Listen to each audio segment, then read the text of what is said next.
dégoûté, si on peut dire ça comme ça, briser la flamme de la musique. Ça a généré du stress. Et forcément, tous les doutes et les incertitudes qui incombent à l'entrepreneur. Et c'est une réalité. Il a fait un message le soir, écoute, je m'inquiète beaucoup pour toi, je ne t'ai jamais vu dans cet état-là, je te trouve épuisée. Le corps est notre meilleur ami.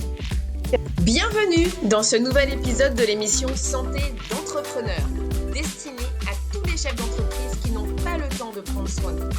Vous y trouverez des interviews de dirigeants et des tips pour faire de votre santé une priorité et surtout un allié pour le développement de votre business, pour la croissance de votre entreprise. Avant d'accueillir un nouvel entrepreneur, aujourd'hui, je me présente. Je suis Bérénice, entrepreneuse et dirigeante de la société A2 Business Plus. Et j'accompagne les dirigeants à prendre soin de leur santé physique et mentale, tout en les aidant à développer leur business. Je m'adresse à vous, dirigeants de petites sociétés, entre 0 et 20 salariés, qui êtes seuls à gérer et à diriger. Pour vous, j'ai créé une méthode d'accompagnement terrain pour vous libérer de la charge mentale, alliant business et santé. Fort de mon vécu dans le monde de l'entreprise et du business, j'aspire au bien-être de ces entrepreneurs courageux qui ont osé créer ou reprendre leur entreprise, qui créent des emplois, qui portent de lourdes responsabilités sur leurs épaules chaque jour et pour qui on ne se soucie que trop peu de leur bien-être au travail. J'ai soif de partager avec vous des témoignages de dirigeants qui ont décidé de faire de leur santé une priorité et qui ont compris l'impact positif sur le développement de leur entreprise et par ricochet sur le bien-être de leurs collaborateurs. Je partagerai également des tips et des exercices pour améliorer votre santé au quotidien pour que vous soyez autonome pour prendre soin de vous. Parce que votre santé est le premier actif immatériel de votre entreprise. Faites en sorte que votre business soit au service de votre vitalité et de votre bien-être, et pas l'inverse. Eh bien, bonjour et bienvenue sur mon podcast Santé d'entrepreneur. Et aujourd'hui, j'ai le plaisir d'accueillir Laureline. Et je vais donc te laisser la parole pour te présenter, présenter ton parcours, présenter voilà, tout ce que tu as pu vivre dans ta vie en tant que musicienne professionnelle et aujourd'hui grande sportive, mais aussi dirigeante et entrepreneuse. Donc voilà, bienvenue Laureline sur cette chaîne de podcast et merci pour d'avoir accepté l'invitation. Merci beaucoup, c'était vraiment un grand plaisir Voilà, ton invitation m'a vraiment touchée parce que ça vient forcément corréler avec tous les sujets qui me tiennent à cœur en ce moment. Donc voilà, merci de ton accueil et puis bonjour à tout le monde. Pour parler de mon parcours, je vais essayer d'être assez brève, mais en même temps de mettre des points d'honneur sur des choses qui ont été importantes dans mon choix de parcours, dans les virages aussi que j'ai pris. Donc, comme tu l'as dit, à la base, j'ai un parcours de musicienne de haut niveau en tant que flûtiste traversière. Donc, voilà, très jeune, je me suis destinée à une carrière de musicienne de haut niveau. Et déjà, j'ai eu un petit premier obstacle vers l'âge de 15 ans. Ça a été la connaissance du stress et du trac sur scène, qui fait que très tôt, je me suis intéressée à la sophrologie et à la préparation mentale pour apprendre à gérer mon trac sur scène et atteindre mes objectifs. À l'époque, ce sont vraiment des domaines qui n'étaient pas vraiment développés. Oui. Donc maintenant, il y a plus de 25 ans, c'est encore un peu tabou de parler de ces thématiques-là. Donc j'ai pris l'initiative, c'était une démarche personnelle, d'aller travailler avec un musicien en gestion du stress, qui m'a permis de réussir mes objectifs de concours de conservatoire supérieur, donc à Paris et à Lyon. J'ai fait les 2 grandes écoles les plus reconnues en Europe, pour donner un petit peu une idée de ce que c'est que la musique de haut niveau.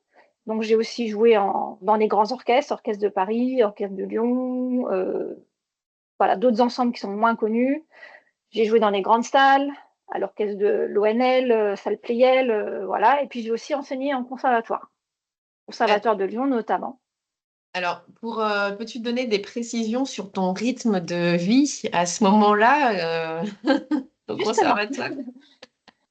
Bah, le rythme de vie, à l'époque, je m'étais pas rendu compte que finalement j'avais une vie d'un sportif de haut niveau. J'avais pas conscience de ça. J'avais un entraînement, je travaillais mon instrument entre 5 heures et 8 heures par jour, tous les jours.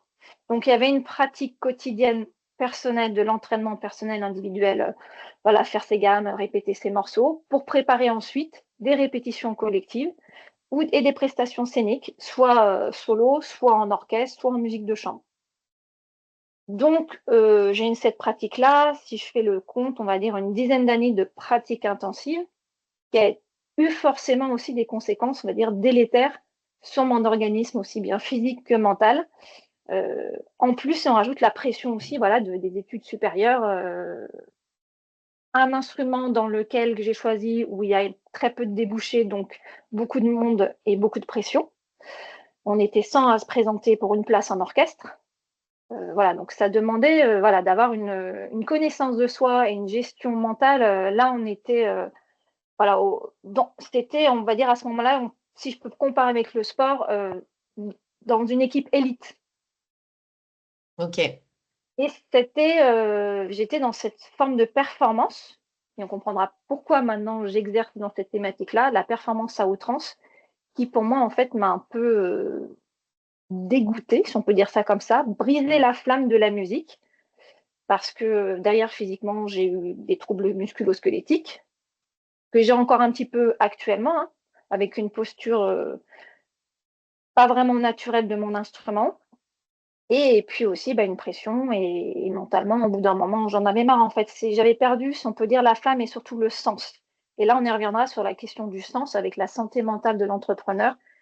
Cette question-là qui arrivait très très tôt, vers l'âge de 25 ans, 28 ans, où là, je me suis dit, mais la question pourquoi je m'entraîne autant, dans quel but, pour faire quoi, pour aboutir à quoi?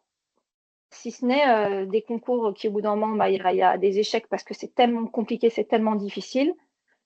Voilà, et cette question du sens m'a suivie pendant quelques années jusqu'à un moment où je me suis dit: «Mais j'en peux plus». Et en même temps, je me formais à côté en sophrologie, en préparation mentale et j'accompagnais mes élèves étudiants au conservatoire. Et c'est là où je me suis rendu compte, mais je préfère faire ça, les coacher dans cette gestion émotionnelle pour les aider à se dépasser à un instant T qui est important dans leur carrière. Et là, j'ai fait ma reconversion où j'ai décidé de créer mon entreprise en tant que sophrologue, préparatrice mentale, conseillère en fleurs de bac. Donc spécialisée dans le bien-être et la performance, la gestion du stress et l'optimisation du potentiel.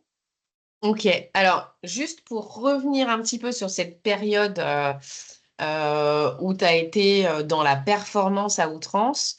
Donc, si j'ai bien compris, tu avais entre 15 et 25 ans. J'ai commencé la flûte à 7 ans et on va dire le moment où je me suis vraiment consacrée à 100% à la musique, c'est à partir de la seconde où j'ai fait, des études, un bac technologique musique. C'est un peu l'équivalent de sport-études. Bon, moi, j'ai fait OK. musique-études. Il OK. y avait un partenariat entre le lycée et le conservatoire de Lyon à l'époque et j'ai eu mon premier prix, mon premier master, j'avais 25 ans. D'accord, OK. Et donc, qu'est-ce qui t'a, à ce moment-là, donné envie de rentrer dans cette organisation sport, enfin pas sport-études, du coup, musique-études? C'était quoi le sens que tu avais à ce moment-là? Est-ce que Ouais, c'était aussi des tes fois, je me la pose parents? la question. Oui, oui, Ouais. forcément, il y a comment dire? Il y a une influence, mais qui est à la fois tout aussi positive, hein, de la famille, une éducation, centrée autour de la musique et des parents vraiment mélomanes, passionnés de musique et c'est vrai qu'aussi, ben, on va pas se mentir, j'avais des aptitudes et des prédispositions à la pratique de cet instrument. Ça a été assez facile, au démarrage, voilà, dès mes premières années en école de musique, rapidement, au bout de 3 ans, à 10 ans, on m'a dit: «Voilà, fais le conservatoire», donc je suis rentrée à 10 ans au conservatoire, donc il y avait vraiment une passion, une motivation, plein de choses positives dans lesquelles je m'épanouissais et après il y a un chemin de vie, à un moment où j'ai souhaité me professionnaliser, je pense que déjà il y a une sorte de pression qui est arrivée, en fait. Mhm. Voilà, de façon un peu inconsciente, voilà, il y avait l'âge de 15 ans, c'est là où je me dis: «Allez, je rentre dedans, je veux vraiment faire ça, je veux être musicienne d'orchestre», c'était vraiment un désir et bah, forcément, il y a un enjeu. le jeu est devenu un enjeu. Ouais. Et Et là, on c'était rentre quoi dans ton... l'anxiété de performance. Voilà. Ouais, ok. Et c'était quoi ton hygiène de vie à ce moment-là? Enfin, ou ton rythme de vie? Alors, j'avais pas une mauvaise hygiène de vie, mais j'avais pas conscience des choses que je pouvais encore plus améliorer pour favoriser ma pratique, pour me sentir plus épanouie, éviter certaines douleurs aussi dues à la pratique. Mais j'étais pas une étudiante à faire la fête tous les soirs. Voilà. Mm. Déjà, j'avais compris que ça demandait une certaine rigueur, une certaine discipline. Ça a été, en plus, ça me convenait bien parce que à la base, c'est quand même ma personnalité. Je suis quelqu'un d'assez autonome, assez discipliné. Ma grande qualité, c'est la persévérance, hein. C'est sûr qu'on a toujours loué dans mes études musicales cette capacité voilà, de continuer coûte que coûte et d'aller jusqu'au bout et de m'entraîner. Voilà, donc en termes d'hygiène de vie, c'est plus tard que j'en ai pris conscience quand je préparais vraiment mes gros concours, où là, j'avais quand même mon mentor à l'époque, sophrologue, qui déjà me parlait un petit peu déjà d'alimentation. Il me disait: «Bah là, Laureline, tu as une pratique tellement intensive avec un concours important, qui va durer sur un mois. C'est très bien que tu limites certains aliments pour éviter l'inflammation, pour éviter la fatigue, pour, diminuer le stress». Donc et là, à cet âge-là, j'avais 21 ans. Ok, ok.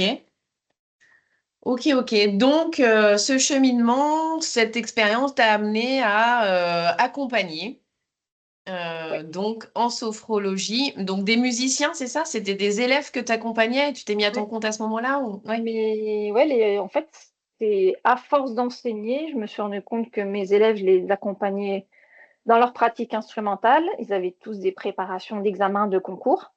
Et forcément, la dimension mentale et émotionnelle, elle venait de façon assez instinctive.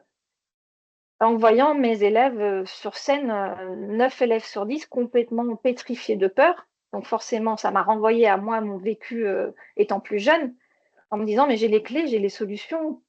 C'est tellement du gâchis de les voir en représentation scénique à perdre 80 de leurs moyens, alors que je sais exactement ce dont ils sont capables puisque c'est moi qui les fais répéter. Hum. Et donc c'est un peu et je me suis sentie de façon instinctive une mission en me disant: «Mais je vais les aider, je vais les transmettre, leur transmettre, tous les outils que j'ai en quelque sorte modélisés, que je me suis appropriés». Sauf que faut voir un peu les choses en face, c'est que dans un cours d'instrument en conservatoire ou dans une école de musique, ça représente une demi-heure, voire trois quarts d'heure de cours. Maximum une heure, qui est très peu.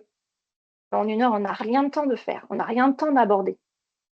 Donc je me sentais plus épanouie sur cette, partie-là, sur cette dimension mentale et émotionnelle et c'est là où j'ai créé mon entreprise. Donc j'accompagnais des musiciens, mais pas que. Ça s'est élargi aussi auprès de sportifs et après aussi aux tout venants, des étudiants qui passaient l'agrégation, qui préparaient des concours Cagnes-Hippocagne, des concours de médecine. On est avec des objectifs très importants où il y a énormément de pression, où forcément j'étais plus à même de pouvoir les aider puisque j'avais vécu ce genre de pression et le haut niveau. Ok. Ok, donc tu es devenue entrepreneuse à ce moment-là. Tu Ouais. as créé ta boîte. Alors, comment ça s'est passé? Ouais, c'était le grand saut. Je pense que beaucoup d'entrepreneurs le disent. Alors ça s'est fait de quand même, il y a eu un fondu enchaîné. La musique, je l'ai pas arrêté, j'ai pas arrêté d'un coup, hein. C'était plutôt vers l'âge de 30-31 ans où il y a un peu une petite crise existentielle, si on peut dire ça comme ça, en disant: «Voilà, j'arrête tout», mais je continuais quand même à faire quelques contrats en orchestre, à donner quelques cours, mais je commençais déjà à monter mon projet et c'est plutôt en 2016 que là, voilà, je me suis immatriculée, j'ai monté mon cabinet et j'ai fait le grand saut à ce moment-là. Mais j'étais toute seule, j'étais pas accompagnée. Donc c'était un peu le grand flou et déjà là, forcément, ça a généré du stress et forcément toutes les doutes et les incertitudes qui incombent à l'entrepreneur, hein, et c'est une réalité qu'il faut connaître, dont il faut avoir conscience et voilà, donc j'ai créé mon activité, les choses se sont avancées. J'ai vraiment rencontré des belles personnes, j'ai eu des belles expériences, jusqu'en 2022, voilà. J'ai eu 6 ans Ok. d'entrepreneuriat. Et à savoir qu'aussi, c'est vrai qu'il y a une donnée qui est très importante parallèle à tout ça, c'est qu'en 2012, je découvre aussi le sport, le trail et l'ultra trail, qui est venu finalement alimenter aussi mon activité professionnelle et on va dire ma cible et mon projet qui était autour du bien-être, le bien-être et la performance, qui venait compléter toutes mes réflexions en lien avec la musique sur le fait de prendre soin de soi et qu'on peut être performant, réussir, atteindre ses résultats tout en prenant soin de soi. OK. Donc ça fait un peu un patchwork de la musique, le sport, l'entrepreneuriat, où il y a des liens de corrélation qui sont évidents entre ces 3 domaines, qui fait que j'ai toujours eu cette triple expertise, qui me permet de proposer, voilà, des outils, des choses qui sont vraiment, vécues, ancrées dans la réalité du terrain. OK. Et donc alors dans quel état toi tu étais, durant cette période entrepreneuriale, de 6 ans? Parce que tu viens de me dire effectivement que tu avais, fait cette activité pendant 6 ans. Que Comment ça s'est passé? Bah, il y a Comment eu tu as des bons géré? moments et puis il Ouais. y a eu des mauvais moments, des moments moins fun, des moments de doute, des moments de stress, de l'incertitude, dû notamment, bah, tout ce qui s'est passé en 2020 avec les conditions, le confinement, les conditions sanitaires qui moi, en fait, m'a un peu coupé l'herbe sous le pied au moment où j'étais en train de développer des projets avec des entreprises Mmh. et l'arrivée, voilà, du télétravail, donc voilà, ça a mis un petit peu à l'eau, tous mes projets. Donc voilà, j'ai tenu coûte que coûte, et de plus en plus, vers la fin de mon activité, les gens qui venaient au cabinet post-covid, post-confinement surtout, étaient des gens qui étaient dans un état d'épuisement et de burn-out, mais dû à toute la condition des conditions sanitaires et les répercussions psychologiques que ça a eu sur le mental, sur les émotions des gens, mais pas que des entrepreneurs. OK. Et déjà là, je me suis dit: «Je m'éloigne de ma cible». Voilà. Mmh. Alors je voudrais revenir sur, ce que tu as dit au départ quand tu as créé ta boîte. Tu as dit, ça a généré du stress en plus et je me suis pas fait accompagner. Tu voulais dire quoi par là? J'ai tout fait en autodidacte. Je n'ai pas fait appel à des personnes ou à des associations ou des structures. Alors en 2016, est-ce qu'il y en avait autant qu'aujourd'hui? Je ne pense pas. Mais moi, de mon côté, le peu de personnes qui m'en ont parlé, ça n'a pas été des expériences très, probantes qui m'ont donné envie de travailler avec ces personnes-là. Il n'y avait pas OK. autant de réseaux de femmes comme il y a aussi en ce moment, comme il y a maintenant, Ouais. que maintenant ça remonte à presque 10 ans, hein. Il n'y avait pas autant Ouais. de structures, comme là, moi, par lesquelles je suis accompagnée ou tu vois, des gens qui proposent, je pense pas qu'il y en avait autant ou voilà, j'en avais peut-être pas connaissance. Et là vraiment maintenant avec le recul et je me relance dans l'entrepreneuriat et là je fais les choses vraiment différemment. Et je pense que OK. c'est vraiment important de se faire accompagner à tout point de vue. Au niveau de la structuration de son projet, ça permet de se sentir rassuré, confiant, plus serein. Donc forcément, ça va diminuer la dose de stress et c'est important aussi de se faire accompagner peut-être par quelqu'un plus vraiment sur la gestion émotionnelle avec les doutes que ça fait remonter, le fait d'entreprendre, le fait de peut-être des fois, il peut y avoir, voilà, la peur de l'échec, le fait de pas oser, et d'avoir un environnement autour de soi pour éviter déjà la fatigue, le burn-out et puis, bah, de devoir mettre la clé sous la porte. Mmh. OK. Alors qu'est-ce qui fait que tu as arrêté ton activité? Bon, il y a plein de il y a plein de choses. Il y a un contexte, donc voilà, donc déjà dont j'ai parlé, sanitaire, qui fait qu'à un moment le chiffre d'affaires a baissé et comme pas mal d'entreprises, ça a été compliqué. Il y a eu un contexte personnel et puis une opportunité qui s'est présentée. Où là, des fois, j'ai dû réagir en l'espace de 48 heures, même pas, où cette opportunité d'être responsable d'un magasin de running, donc qui à la fois n'était pas complètement, déconnante par rapport à ma passion du trail et par rapport au fait que j'adore enseigner, conseiller et transmettre. Voilà, un magasin qui était à 10 minutes de chez moi, j'ai sauté sur l'occasion. Voilà, l'occasion s'est présentée, il recherchait quelqu'un et voilà, je me suis dit: «Je me lance dans ce challenge-là, je ferme mon entreprise et on y va». OK. Donc ça veut dire qu'effectivement l'activité, elle te permettait plus d'en vivre peut-être ou de continuer, pour pouvoir, saisir cette opportunité de salariat, de revenir dans le salariat? Ouais.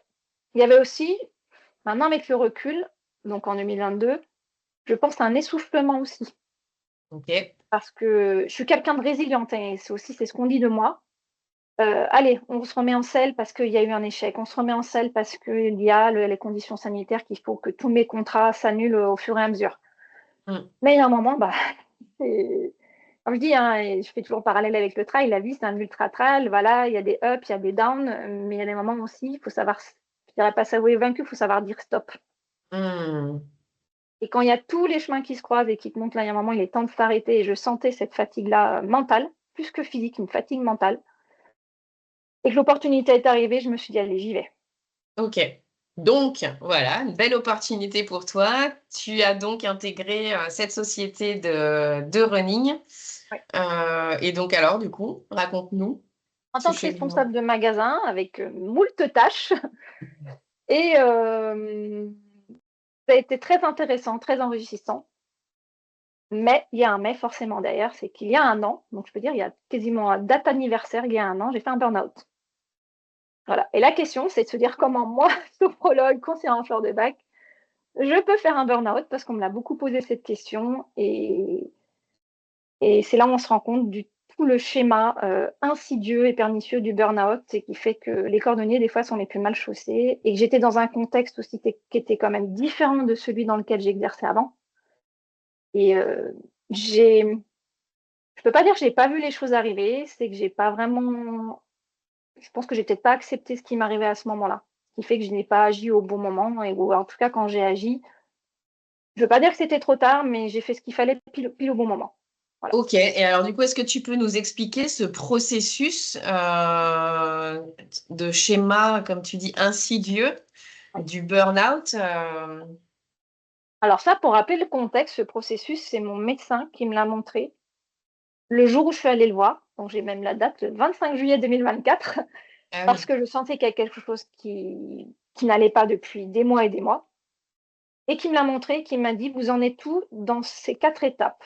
Donc si vraiment je les détaille, la première étape, en fait, quand on commence une nouvelle activité professionnelle, là, on est dans une étape qui s'appelle l'engagement. Donc pendant cette phase, en fait, on prend du plaisir dans son travail, on a de l'enthousiasme, le travail est vraiment une source de satisfaction, donc là, la perception de bien-être et de bonne santé, elle est présente, donc tout va bien. Ensuite, il y a une deuxième étape où là, on passe sur le surengagement. Et là, cette phase, en fait, elle constitue le symptôme initial de l'épuisement professionnel. Là, on est déjà au début, où la satisfaction et la motivation au travail sont encore présentes, mais petit à petit, en fait, l'activité et les pensées professionnelles, en fait, vont gagner toutes les sphères de l'existence. C'est-à-dire qu'on pense travail, on mange travail, on dort travail si on arrive à dormir, Mmh. et ça prend énormément de place. Et c'est à ce stade que les proches, en fait, commencent généralement à exprimer leur inquiétude et leur frustration. Tu n'es pas assez présente, je te trouve fatiguée. On y reviendra sur, les proches, moi, dont un message qui a été un signal d'alerte. La troisième phase, c'est la phase de résistance. Voilà, on est en résistance, on essaye de faire face à la suractivité, le surengagement, voilà, qui se transforme en fait en une sorte d'acharnement, et on passe du plaisir à l'anxiété. On a une anxiété qui grandit. La notion de satisfaction au travail, forcément, elle se dissipe de plus en plus. Et là, ça vient aussi affecter tout ce qui est, la sphère émotionnelle, l'estime de soi. On commence à douter de ses capacités, et on se rend compte que sans aide extérieure, on a du mal à s'en sortir seul. Il faut déjà en prendre conscience de ça, d'arriver à faire appel aux autres et à arriver à déléguer. Et la quatrième phase, pardon, c'est la phase de l'effondrement. Où là, c'est la dernière phase de tout ce long processus qui peut durer des mois, des semaines, voire même plusieurs années, où là, on perd toute la capacité d'initiative, qui pourrait aider en fait à aller mieux. Forcément l'estime de soi, bah, là, et l'espoir de pouvoir surmonter les difficultés sont complètement amenuisés, sont complètement anéantis, et là, on assiste à vraiment un effondrement total qui va affecter toutes les dimensions de la personne, psychique, émotionnelle et physique. OK. Et quand il m'a mis ce schéma devant les yeux, il m'a dit: «Vous vous trouvez dans quelle phase?» Et je lui ai dit: «Bah, entre la troisième et la quatrième». J'étais entre la résistance et l'effondrement, et Mmh. En 5 minutes, il a tout de suite diagnostiqué la problématique, mon médecin généraliste, et je lui ai donné, si c'est intéressant d'avoir les signaux, je lui ai expliqué les signaux. J'avais des douleurs au dos, moi, de toute façon, depuis plus d'1 an, et il m'a dit: «De toute façon, ça fait plus d'1 an que je vous suis pour les mêmes problématiques. Nous avons fait tous les examens cliniques, il n'y a rien. Échographie, radio». Des douleurs au dos qui allaient, de plus en plus toucher aussi la sphère, gynécologique, hein. Moi, j'ai pas de tabou à en parler. Mon cycle menstruel commençait à être complètement anarchique, et on en reparlera puisque c'est une thématique que j'aborde par la suite. Les douleurs au dos, cycle menstruel, et puis ensuite l'engrenage, la fatigue, insomnie, des douleurs qui se propagent dans tout l'organisme jusqu'à, voilà, plus dormir, avoir des migraines, des vertiges, et un soir tomber dans les pommes. C'était la phase, d'alerte, et là, ce qui fait que j'ai pris ce rendez-vous chez le médecin. Et pour revenir un petit peu à l'entourage, il y a eu les signaux extérieurs d'un message de ma petite sœur qui a été très poignant. OK. Désolée. Effectivement, tu Qui a été très poignant parce que, c'est là où on se rend compte des fois il suffit d'une intervention extérieure. J'étais chez mes parents, un soir. J'étais présente absente, hein. J'étais ouais. là, mais pas là. Mmh. Il m'a fait un message le soir: «Écoute, je m'inquiète beaucoup pour toi. Je ne t'ai jamais vue dans cet état-là. Je te trouve épuisée». C'était un mardi soir. Le lendemain matin, je relis ce message. Je le relis plusieurs fois dans la journée en me disant: «OK». Et c'est le soir même où je tombe dans les, enfin, je suis prête à tomber dans les pommes à un entraînement, de running avec des clients, où là, je rentre et je fais à mon conjoint, je lui dis: «OK, je vais voir le médecin en urgence demain. Je ne sais pas ce qui va se passer, mais je ne peux plus continuer comme ça». Et OK. c'est là où l'entourage et l'extérieur, des fois, ça peut faire un déclic. Mmh. Alors du coup, on est bien d'accord que là, tu étais dans ton métier de, responsable de magasin en tant que salarié. Oui. Qu'est-ce qui fait que tu en es arrivée là? Ah, la question. Alors, je suis pas là pour cracher sur mon ex-patron, Mmh. on va pas débattre, mais pour moi, c'est comme dans un couple, c'est 50-50. Il y a une responsabilité des 2 côtés. Il y a la responsabilité, du côté de la charge de travail et des choses qui n'ont pas été respectées en termes de, on va vraiment là, on va parler de l'égalité en termes de temps de pause qui n'ont pas été respectées en termes de charge de travail. OK. Et il y a ma propre responsabilité où on peut se poser la question: «Pourquoi j'ai accepté tout ça? Pourquoi j'ai Mmh. accepté? Pourquoi j'ai dit oui?» Ou en effet, avec le recul, il y a des conditions, des choses que je n'aurais jamais dû accepter. Et là, forcément, on en vient à toucher forcément, bah, ça touche sa personnalité, son propre fonctionnement. C'est un travail que j'ai fait accompagner par un psychologue du travail. Pourquoi, accepter tout ça? Pourquoi dire oui à tout? Pourquoi faire du 200 quand on peut faire, du 100 voire même 100? On ne tient pas 100 sur une journée. Voilà, et là, on en vient à cette volonté de vouloir toujours bien faire. Je suis passée à 6 ans d'entrepreneuriat où j'ai tout fait pour ma boîte, à un poste de responsable de magasin où en fait, finalement, je pense que j'ai gardé la même étiquette d'entrepreneur en fait, où j'ai tout fait. Mmh. Je pense que mon ex-patron, ça l'arrangeait bien aussi. «Ah mais Laureline, elle est multicompétente, allons-y». Mmh. Voilà. C'est rare maintenant les employeurs qui vont dire: «Oh là, attention, je t'en demandais pas tant, tu n'as pas besoin d'en faire autant». Ouais. Donc c'est là où je dis: «J'ai aussi ma part de responsabilité», je suis pas dans l'auto-culpabilisation ou dans l'autoflagellation. C'est un fait, bah, maintenant je travaille dessus pour pas répéter les mêmes erreurs. Ouais. Parce que tu as parlé, depuis le début de la performance aussi, qui t'a guidée, dans toute ta carrière de violoniste, pas de violoniste, excuse-moi, Pas de souci, les de flûtistes. flûtiste. Et donc, c'est quelque chose qui est sûrement ancré en toi, cette notion de performance, de faire, les choses à 1000%, de les faire bien, surtout, quand on connaît le conservatoire pour l'avoir fait aussi en piano. Il y a une exigence, incroyable, donc ça, c'est peut-être quelque chose aussi que tu as gardé en toi? Oui. Ah oui, ça fait partie de mon ADN, et à la fois, c'est aussi une grande qualité. Mais comme toute qualité, il y a le revers de la médaille, il y a le défaut. Donc moi, je pourrais dire au passé, j'étais une grande perfectionniste et maintenant j'apprends à lâcher prise. C'est un travail de longue haleine, à lâcher prise, à arrêter ouais, de faire du 1000%. Et c'est là où je reviens, où le trail, en fait, pour moi, est vraiment salvateur. C'est mon curseur.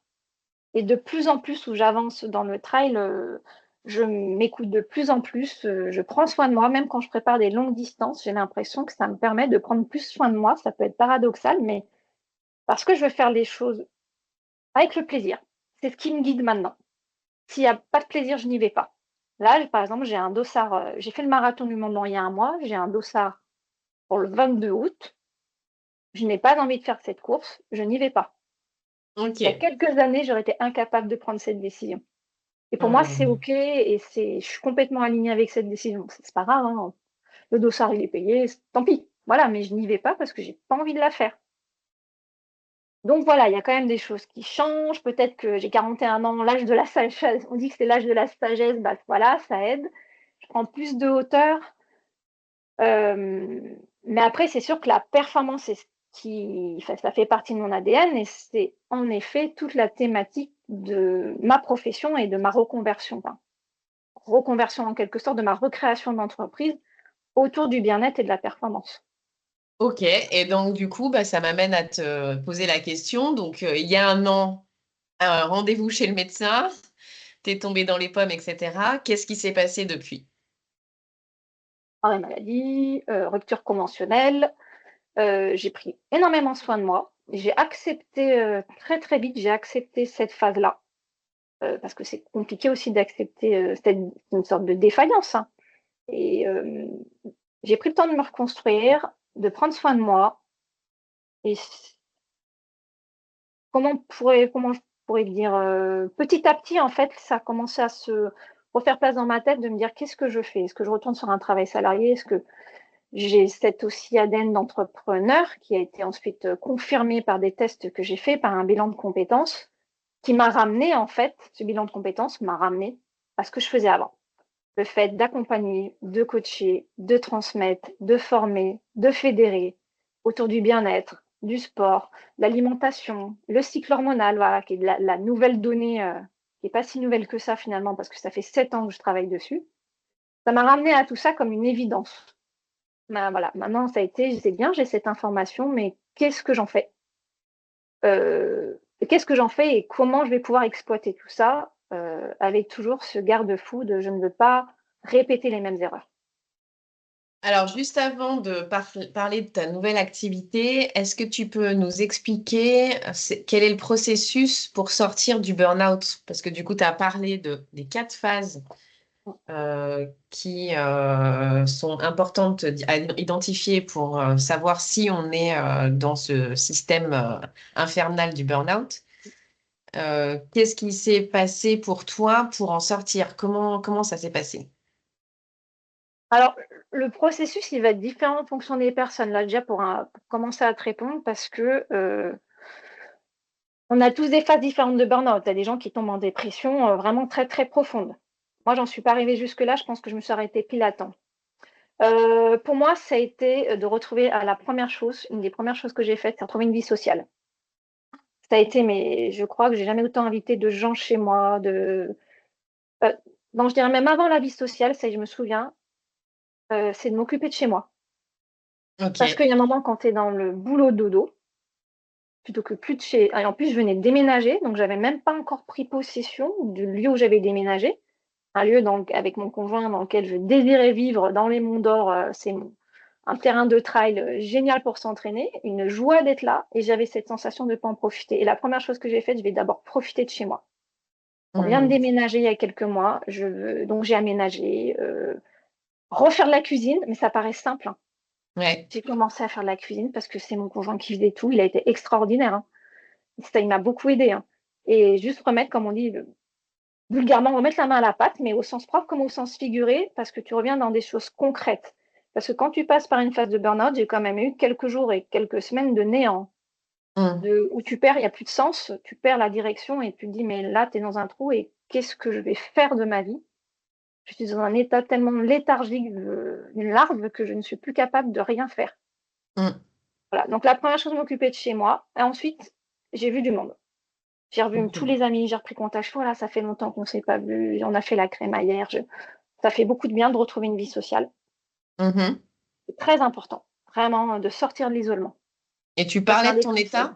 Tu parlais de ton état ou te c'était pas Alors, forcément de toute façon, les personnes que j'ai vues au début étaient vraiment des personnes très proches, des personnes en qui j'avais énormément confiance. De toute façon, certaines avaient vu ce qui se passait, mais mmh. forcément, on n'osait pas trop s'immiscer, même certaines m'ont dit: «On n'est pas étonnés, on a vu ton état de fatigue».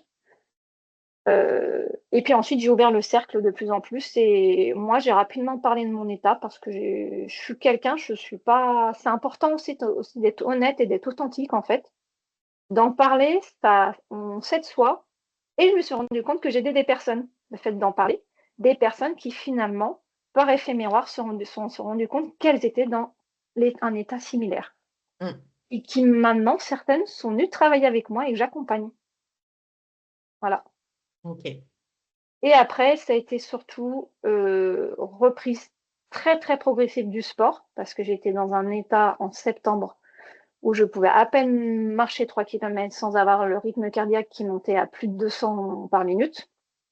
Donc quand on a été capable de faire un ultra trail de 100 kilomètres, c'était très, très dur. Ça a été voilà, j'ai pris un coup et je me suis dit, «Je me connais, je suis persévérante, je vais prendre le temps qu'il faut, mais je reviendrai. Je vais y revenir, je vais être capable, mais je vais vraiment prendre le temps». Donc la patience, c'est très, très important. Être patient, que c'est tout un processus. Moi, les Monts d'Or, c'est mon jardin, donc j'y sors quand je veux tous les jours pour aller Mmh. marcher, pour aller courir, pour aller faire du vélo et heu et je me suis remise en forme dans une salle de sport où j'ai commencé par des choses très douces, du yoga, du pilates, pas des choses cardio parce que je pense qu'en trail, j'ai aussi beaucoup donné, je me suis fatiguée et petit à petit, voilà, retrouver une vie sociale avec mon club de trail, retourner courir, faire quelques entraînements, éviter l'intensité et puis, bah, quand je vois qu'il y a un mois, j'ai couru le marathon du Mont Blanc et que je l'ai terminé, bah, je suis super fière de ce parcours-là. Le chemin, en 10 mois, voilà, le chemin a été long, j'ai pris le temps mais très enrichissant. OK. Et donc aujourd'hui? Aujourd'hui, je vais bien, voilà, même si ça fait remonter, des émotions, c'est plutôt positif. Je pense que j'aurais pas été capable de mener cette interview avec toi, il y a quelques mois. Mmh. Aujourd'hui, je recrée mon activité, ciblée vraiment, dans le mentorat, donc je suis mentor en performance féminine, formatrice en cycle hormonal et vraiment consultante, bien-être performance. C'est un peu les titres que je me suis trouvés, qui me correspondent vraiment bien. Je suis en pleine structuration de ce projet, donc je prends énormément de temps. Cette fois, c'est pareil, je ne me précipite pas.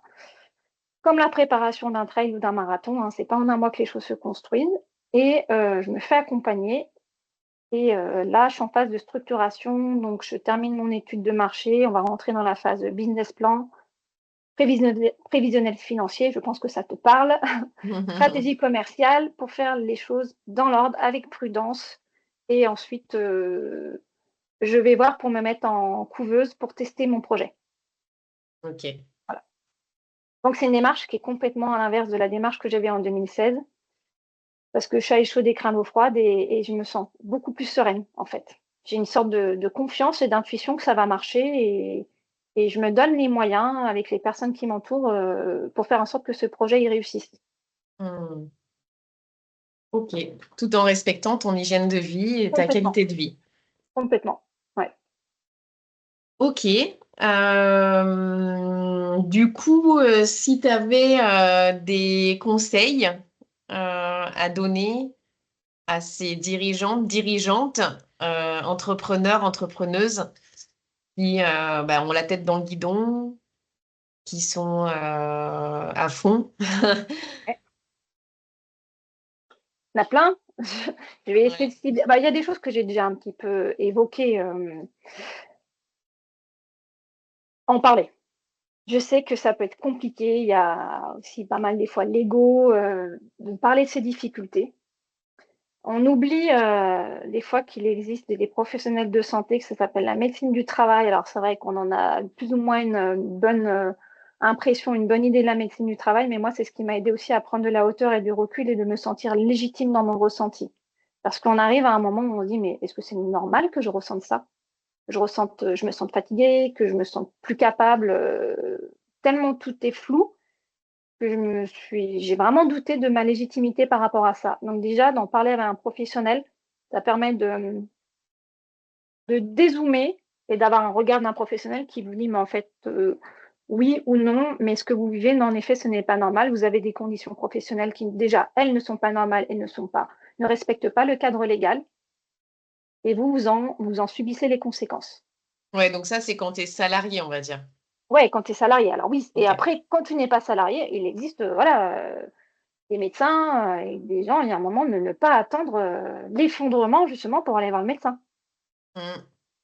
Aller voir le OK. médecin et dire: «Voilà, j'ai des douleurs depuis, tant de mois», oui, c'est vrai que j'ai parlé des douleurs, le corps est notre meilleur ami.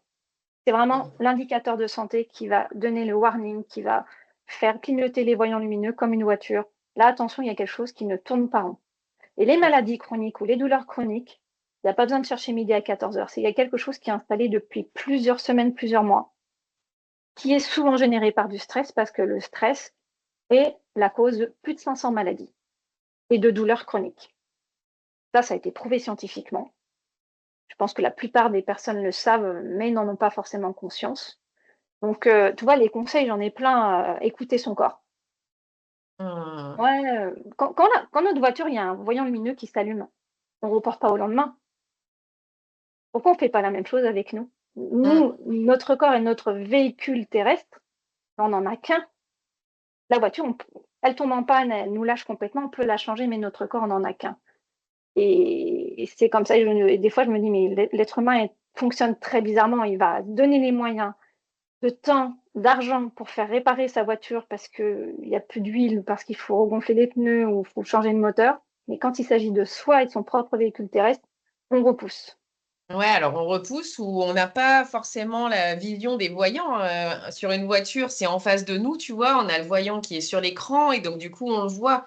Donc re se trouver notre voyant sur nous, c'est, avoir du temps et prendre le temps de s'écouter, de se regarder, de se connaître et ça, c'est pas forcément quelque chose qu'on a appris à faire, voire même, j'ai plutôt le sentiment que dans notre organisation, sociétale, c'est tabou, voire même ce on dit souvent, c'est égoïste de Oui. prendre soin de soi, de se regarder, tu vois, il y a l'égoïsme, il y a, le manque d'humilité, enfin, il y a plein de choses en fait, qui nous amènent à pas nous regarder et nous écouter, quoi. Oui, oui, puis c'est très français aussi. C'est parce que dans d'autres pays, tout ce qui est Pays-Bas, pays scandinaves et Allemagne, Suisse, ce sont des pays qui sont beaucoup dans la prévention. Par rapport à Mmh. nous, on est plus dans la guérison. Mais si on Ouais, dit guérison, c'est que forcément il y a eu une maladie qui est déjà là et qui s'exprime. ouais. Hem, Après pour décoder ces voyants, bah, il y a des personnes, et c'est mon activité d'apprendre aux personnes à on parle de performance, mais c'est d'abord apprendre à se connaître et à s'écouter pour décoder ça. Et encore pas plus tard que ce matin ou qu'hier, je faisais des séances avec des personnes qui ont des symptômes physiologiques et physiques, qui s'expriment de différentes façons, qui correspondent à des états émotionnels qui sont pas harmonisés, qui sont pas équilibrés, et le corps en fait, en train de faire passer un message en disant: «Mais là, je ne me sens pas bien, cette situation, me met en stress ou me met en colère ou me fait ressentir telle ou telle émotion. Warning, s'il te plaît, est-ce que tu peux régler ça?» Mmh. Il y a des professionnels de santé dont je fais partie qui sont là pour décoder ça. OK. Donc écouter son corps, c'est le 1er conseil que tu as envie de Ouais. donner, mmh. Et même quand on n'arrive pas à décoder, j'ai des douleurs au dos par exemple, au lombaire depuis plusieurs mois. Je vais voir un professionnel, alors un médecin, en général, si on commence par le médecin. Mmh. Voilà, après, comme de partout, il y a des plus ou moins bons professionnels, mais on s'en remet à une autre personne quand on n'a pas les outils pour ça. Ouais. Voilà. Je disais écouter son corps, qu'est-ce que j'ai dit en donc j et avant, j'avais parlé d'autre chose, tu vois, j'ai oublié. S'entourer des bonnes personnes, Ouais. sortir de la solitude. la voir du monde. OK. Après, quand on a la capacité encore de reprendre la main, c'est mettre en place des actions, des routines, voilà, saines qui peuvent prévenir les crises de burn-out ou les crises, voilà, de dépression. Donc voilà, des habitudes au niveau du sommeil, de la nutrition, du sport, faire des pauses. Je sais que ça paraît évident tout ça et c'est encore plus compliqué, c'est que quand on va pas bien, on perd ces réflexes-là, on ne les a pas, on n'y pense même pas. Mais même moi la Mmh. première. J'ai une multitude d'outils et de ressources en moi et à l'extérieur de moi. Et j'étais tellement la tête dans le guidon que j'oublie que j'ai ça. J'oublie que je peux faire 5 minutes de cohérence cardiaque, que le sucre, c'est encore plus inflammatoire et que c'est un poison pour le cerveau. Mais sauf quand on va pas bien, on a envie encore plus de sucre parce que c'est quelque chose qui vient réconforter, c'est de la douceur. Voilà, c'est des exemples que je prends comme ça. C'est essayer d'inverser la tendance et de revenir dans des petites habitudes saines. Le sommeil, c'est vraiment très important, mais encore une fois, quand on est en état de stress, ça peut être compliqué. Mmh. Et je parlais de pause, les moments off, c'est très, très, très important. Je suis une grande adepte de la sieste. J'ai toujours été adepte de la sieste, et sauf pendant ces 2 ans de salariat, je ne pouvais pas et je n'avais même pas le temps de faire des pauses, ce qui est pas normal, hein, entre nous. Mmh. Et je pense que ça a joué parce que je suis pas quelqu'un forcément qui a un sommeil très réparateur la nuit et j'ai mes 15-20 minutes de sieste. Et ça, c'est quelque chose que j'instaure maintenant quasiment dans mon quotidien. La pause, ça peut ne pas être forcément la sieste, ça peut être la pause des écrans. On est sursollicité par les écrans, Mmh. la télé, les téléphones et des fois prendre une vraie pause ou même commencer sa journée sans écran ou entre midi et 2, on mange un peu à toute vitesse, on laisse le téléphone de côté, quand on est entrepreneur, faire la différence entre le téléphone pro et le téléphone perso, trouver une solution Mmh. pour pas avoir des messages intempestifs le week-end, voilà. Ça me paraît, ça permet de se déconnecter, en fait, digitalement aussi de l'aspect professionnel et puis après, c'est cultiver aussi autre chose que l'aspect business, c'est d'avoir d'autres choses, que son travail. S'épanouir dans autre chose. Ça peut être dans du sport, mais il n'y a pas que le sport, hein. Ça peut être dans du dessin, heu, dans le je sais pas, la littérature, sortir de ce contexte de travail et quand on est entrepreneur, c'est qu'il y a cette notion de self-made, on est tout seul en fait Mmh. et on doit avoir sa propre rigueur et sa propre discipline. Il y a personne autour pour nous dire: «Fais ta pause, mange bien, sors ton téléphone». Voilà. OK. Alors des petits tips, que tu as donnés effectivement qui sont des signaux, et je t'en remercie parce qu'au-delà d'effectivement d'écouter son corps, il y a, tu disais, à partir du moment où on dort mal, ça y est, ça peut être un signal. Quand on commence à être un peu trop, déréglé en termes de nutrition et d'intégrer trop de sucre, bah, c'en est un autre. Ouais. Voilà, donc ça aussi, c'est des petits tips, que je retiens de ce que tu viens de dire. OK. Il y a plein de petites choses après, ça s'appelle aussi la connaissance de soi. Moi, je crois qu'on en avait parlé en pré-entretien, c'était un truc significatif chez moi, c'est que je bois très peu d'alcool. Quand j'en bois, Oui. c'est vraiment Mmh. occasionnellement Tu m'as dit. et c'est je bois quelque chose et quand, à la maison, on a des bonnes bouteilles de vin parce que comme on en boit très peu, autant, profiter de la qualité, privilégier la qualité et la quantité.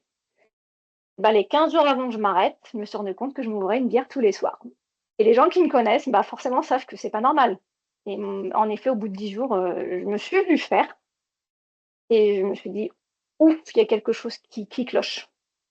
Parce qu'en effet, Mmh. le petit verre d'alcool permet en fait de complètement désinhiber, de court-circuiter le mental et de lâcher prise. Et c'est là où je me suis rendu compte, je dis: «Mais je comprends pourquoi il y a des personnes qui deviennent alcooliques». Ce jour-là, j'ai compris, Mmh. parce que c'est la solution de facilité. Mmh. En tout cas, ça a un effet immédiat qui soulage. Oui. Ah, c'est immédiat, tu as pas besoin de réfléchir, c'est à portée de Mmh. main, Mmh. ça fait du bien. Mmh. Par contre, ça empêche de dormir derrière, hein, l'alcool, il faut savoir que c'est un excitant aussi. Mmh. Mais je me suis très bien rendu compte que ça me ramenait dans un état positif, pseudo-positif, un état plus d'espoir où je voyais un peu moi l'alcool, c'est un peu je vois la vie en rose, quoi. Donc Ouais. c'est là où je me dis: «C'est très facile de tomber dans l'alcool» et donc chacun va réagir différemment, mais des Mmh. fois il y a des signes. Moi les signes, voilà, c'était le message de ma sœur, mon cycle hormonal qui devenait complètement, déréglé, les verres de bière tous les soirs, la les chutes de cheveux aussi, des choses comme ça. Si on en revient OK. aux signaux. Donc Mmh. ça va être différent en fonction des personnes. Mmh, mmh, mmh, mmh. OK. Bah, écoute, merci. Merci infiniment, Avec Laureline, plaisir. pour, ce témoignage à cœur ouvert, Ouais. avec de l'émotion. Je m'y attendais pas, ça m'a fait des frissons. Ah, En tout c'est cas, vrai? c'était en tout cas, bah, du coup, une preuve de grande sincérité et d'authenticité que tu m'as donné et que tu nous as offert aujourd'hui. Donc, merci. Alors, il y a sûrement plein d'autres choses qu'on aurait pu aborder, notamment par rapport à ton activité que tu es en train de construire relative aux femmes. Mais en tout cas, dans le descriptif du podcast, je mettrai le lien vers ta page LinkedIn ou celle que tu veux pour qu'on puisse te suivre et rester connecté à toi par rapport à ce que tu es en train de développer. Ouais, avec plaisir, ouais. Voilà. En tout cas, merci. Et puis, on garde le contact et je te souhaite plein de bonnes choses pour la suite Ouais. et un bon démarrage de nouvel accompagnement. Ouais, super. Bah, merci beaucoup, c'était un plaisir. Bonne journée, à Merci, bonne bientôt. journée, à Au bientôt. revoir à tous, merci aux auditeurs, à bientôt. Eh bien, j'espère que cette interview vous a plu. Alors, si vous aussi, vous avez envie de témoigner sur votre expérience de vie et expliquer à tous ces dirigeants quel lien vous faites entre votre santé et le développement de votre chiffre d'affaires, ou si vous aussi, vous avez envie d'être accompagné pour développer votre chiffre d'affaires, votre business, en prenant soin de votre santé physique et mentale, vous pouvez me contacter soit via les réseaux sociaux et essentiellement sur LinkedIn à Bérénice Volgringer. Ma société, c'est A2 Business Plus. Vous la retrouverez aussi sur Internet. Je vous souhaite une très belle fin de journée et je vous dis au prochain épisode. À bientôt!